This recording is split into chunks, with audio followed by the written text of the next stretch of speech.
So, how did I get in this mess? I should state a little bit about who I am.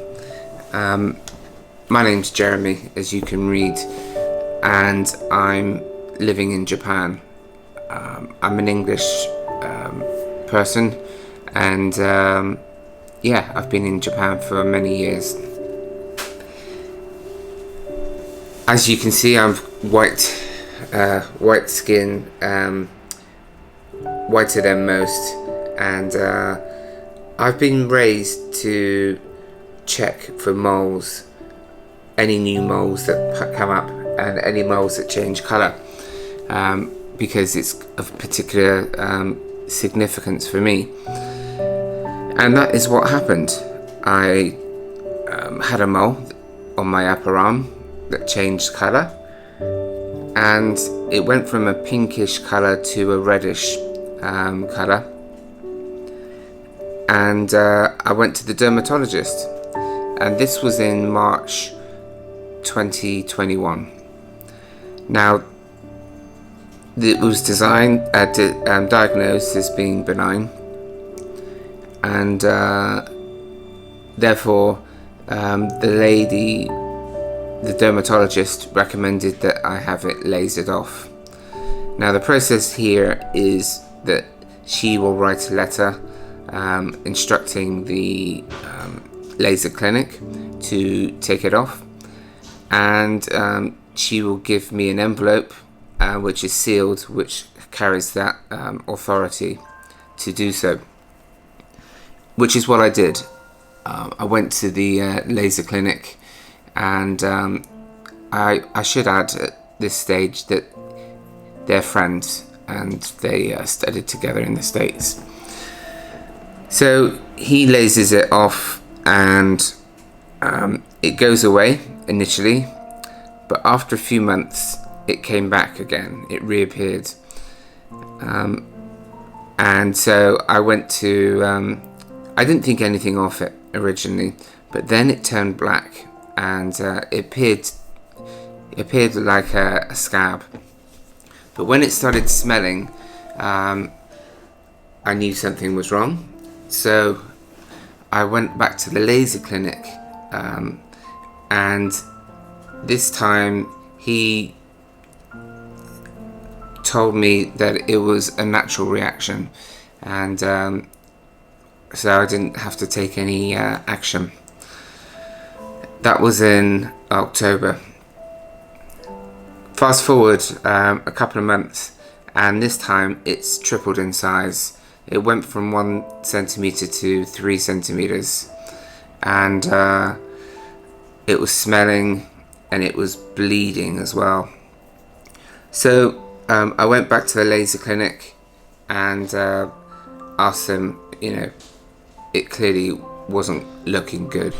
At this point, he told me to go to the dermatologist, which begs the question, why didn't he say that in October? Because clearly he doesn't have the authority to form an opinion on this. So I went to the dermatologist.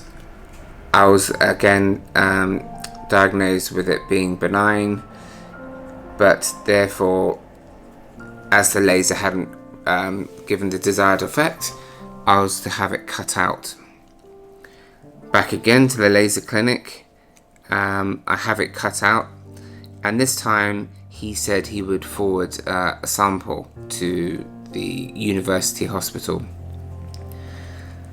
So Christmas comes and goes, but the arm swells up, and therefore on the 5th of January I go back to the laser clinic and say to him, look, my arm is swollen. But he wasn't too interested in that, because he wanted to give me the results of the university hospital. And I'll never forget that moment that he had tears in his eyes, and he told me that it was a malignant melanoma.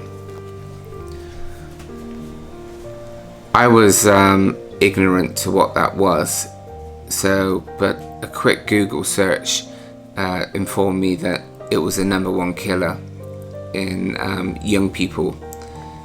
So the only hope I could cling on to was me nearing 50. I was not young anymore. So here I am, diagnosed with cancer. My wife phoned around the clinics to both of them to see what their story was, and the dermatologist said she remembers me coming in, but she has no notes. Funny that, because she had to write a note to give to the laser clinic, otherwise he has no authority to operate. I trusted the dermatologist because of her credentials.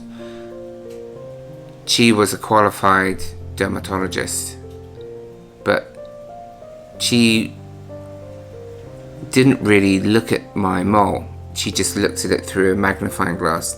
She didn't ever send a sample away to a clinic. And I think if you're in doubt, then you should at least send a sample away to get it an expert opinion on it. So the moral of this story is always seek a second opinion. I've heard many stories since of people being misdiagnosed, so I recommend to you to seek a second opinion when in doubt, because this cancer could have easily been avoided. I'm living with cancer. It's in every organ. At one stage I was given 2 weeks to live, and you'll hear about that in successive videos. But boy, it could have been all so different.